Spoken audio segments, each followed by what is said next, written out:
Stacy, welcome to the major in your backyard. How does it feel to be preparing for this year's major in a new location that is so special to you? Yeah, it's a little strange staying at my parents' house and coming and playing a golf tournament. You know, it's something that definitely growing up here, I never thought would ever happen, to bring a championship like this to the Woodlands. But it's been awesome. You know, there's so many people just walking around, so many people that I know, and I mean, I've played the golf course a handful of times, but I wouldn't say I know it by heart or anything. But yeah, just to be in a familiar place, you can drive your own car. I know my way around the Woodlands. I don't need a map or anything like that. So yeah, it is really special. And obviously the Woodlands is very special to me. It's why, you know, I seem to have a lot of hometowns as we travel around with the tour, but that, you know, I've always want to be announced from the Woodlands because it was where I grew up. It's where I learned the game of golf, and it feels like the most home place to me. I love that. Before I open it up to the bunch of people behind me here, it's been an eventful weekend for you and your husband. Care to explain a little bit about those SEC championship winning feelings? Yeah, so I was in Hawaii last week, and obviously my husband's team had played really well on Saturday to make it to the final championship match on Sunday, and I landed from Hawaii at about 8:30 on Sunday morning, and I think they were through 4 or 5 holes at the time, and I rushed to my parents' house to go watch the finish, and just to see his team get it done. I was stressed out. It's way harder watching than it is playing, and so their flight home ended up getting delayed. We were going to go, you know, surprise them when they got there and cheer them on. They didn't get to College Station until about 11:15, but I told them that I wasn't going to come just because it was late, and with Chesney, I didn't want to mess up bedtime and all that. And I just got to thinking, I said, it's not that often you win an SEC championship. So I got Chesney out of bed, and we went and surprised him at 11 o'clock. And there were tears, and I think Garrett had about, probably say 25, 30 people that ended up showing up to cheer on the girls. So it's been a special weekend for our family, and been a whirlwind. The last 2-3 days have been really busy. So it's been a lot of fun, and just excited to. And I guess the two of the girls got to play in the Pro-Am yesterday and meet some of the Chevron folks. You know, so for them, what a great opportunity to kind of springboard off that success, and then be able to, you know, experience this and, you know, hopefully see it in their future someday. Absolutely, Steve. You talked about the being so special, being from here. There are a lot of special touches that Chevron has done for this event. Yep. What has been the most special to you, and what influence did you have on them putting some of this together? Yeah, so I got on a committee to help with the move. Chevron put together a player advisory group. They wanted to know what was important to us to make the championship special, and there's obviously a lot of traditions with this event, and what was the traditions that were most important to us. And they asked current players, they asked retired players, they asked everybody. And to me, Dinah is the most important thing. You know, you can take the leap in Poppy's Pond and all that kind of stuff, but to me, there's a reason Dinah's the only non-playing person in our LPGA Hall of Fame. You know, there's a reason for that. And so, and Chevron crushed it. I mean, you see it with the trophy. Dinah's placed on 18. I mean, everything is about Dinah this week, and that's what, you know, that's what we tried to tell them over and over again is what was important. But yeah, I mean, very involved in the move. Been in Glenn's ear at Chevron a bunch, and just with different ideas and how we can make this move successful.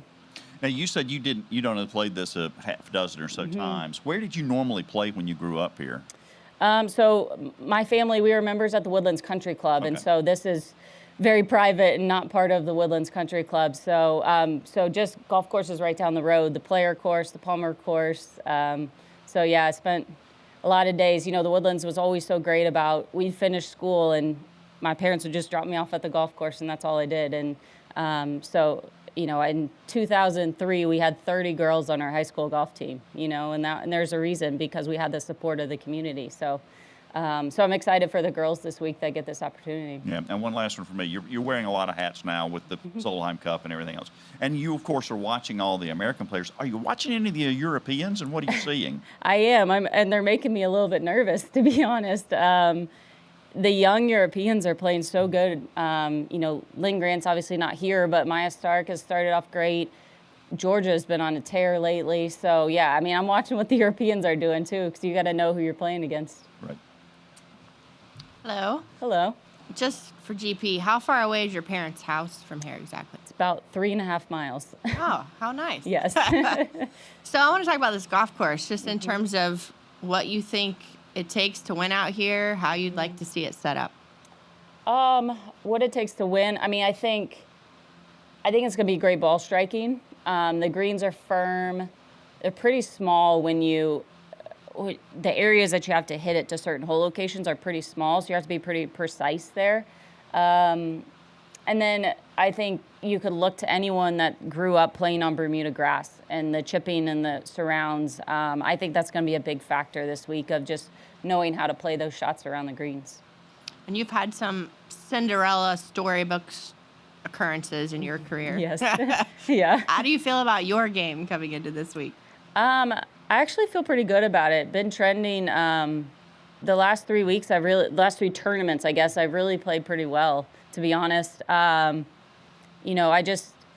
It's not fun to be out here and play poorly. I'm just not one of those players that just likes to be out here and just hang out and play bad golf. And so it's just not in me to just let my game go sideways, even though I've got all these different other things going on. So I've been working on it, been working hard, and I feel like it's trending in the right direction, and just keep working on the same things and try to get more comfortable with it in competition.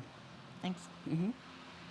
It's been discussed this week about whether or not players will or will not make the jump into the pond. Mm-hmm. If the winner does not jump this week, do you think that will mark the end of the tradition? I don't know. I don't see it. I mean, if somebody gets the urge, I'd love to see them do it. But again, that wasn't the tradition. That, to me, it's not the most important tradition. I think if it stays at Mission Hills, it stays at Mission Hills. I think that's okay. But if somebody gets the urge to do it, I'd love to see them do it. But yeah, I mean, does it go away completely? Who knows? I mean, somebody could win next year and decide they want to bring it back and do it. So just needs to be, like we talked about on our player advisory calls, it needs to be natural. It needs to be kind of spur of the moment and not a forced thing. And so hopefully it stays that way. This is a major that counts for both of the next 2 Solheim Cups. What are you looking for out of the Americans that might be on the roster this week? We'll definitely look at, this is Bermuda grass. It's what we're going to see in Spain. So definitely looking at that.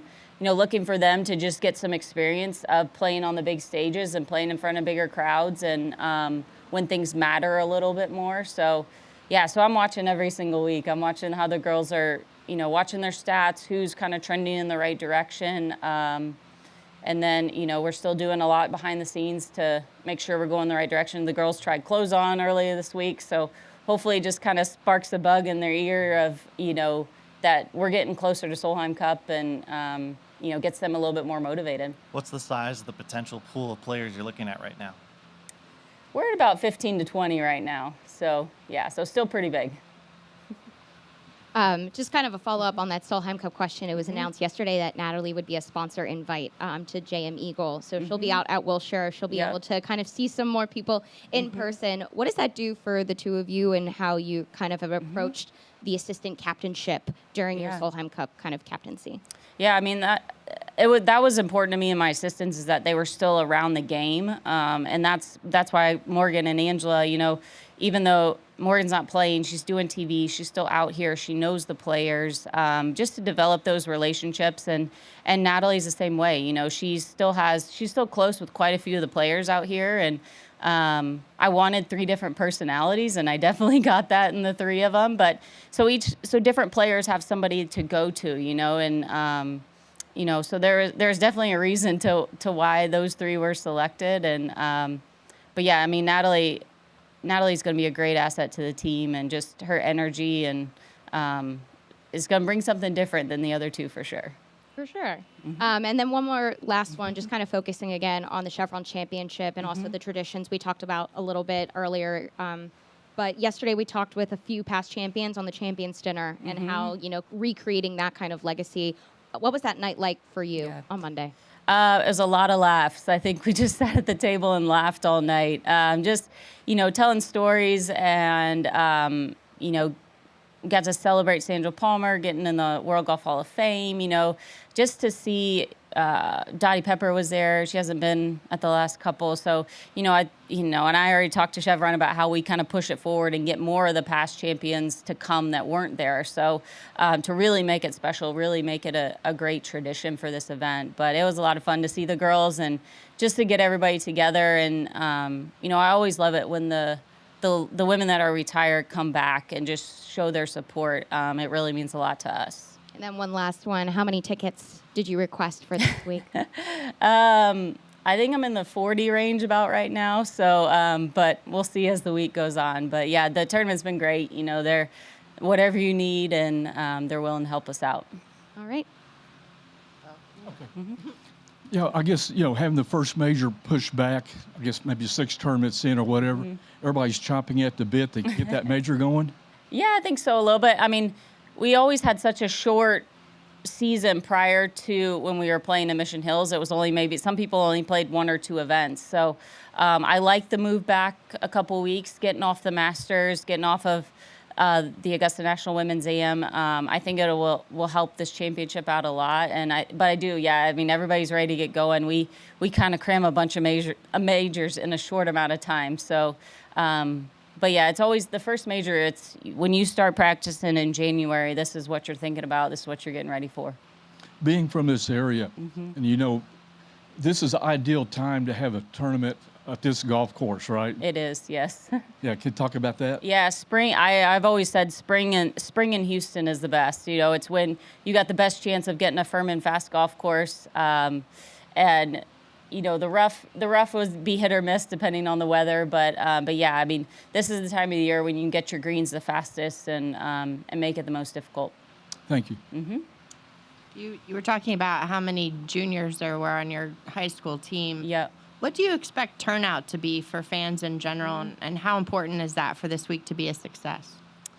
I don't know what turnout will be. I haven't heard of what ticket sales are like or anything, but yeah, I mean, I don't know about, going off of numbers of the number of people on site to determine a tournament is a success or not. I mean, I think if we're making an impact in the community, if people know what's going on, if we're supporting local charities, and not just in the Woodlands, I'm thinking all of Houston, we got to get all of Houston involved in this. And that's something that probably doesn't happen in 1 year, to be honest. I mean, this city is so big. I mean, that's the biggest challenge I think Chevron has in coming here is how big this city is, and just getting the attention that this event deserves. So I don't think it's something that happens overnight, but we just got to continue to push it every year and use this as a good starting point, and continue to move forward.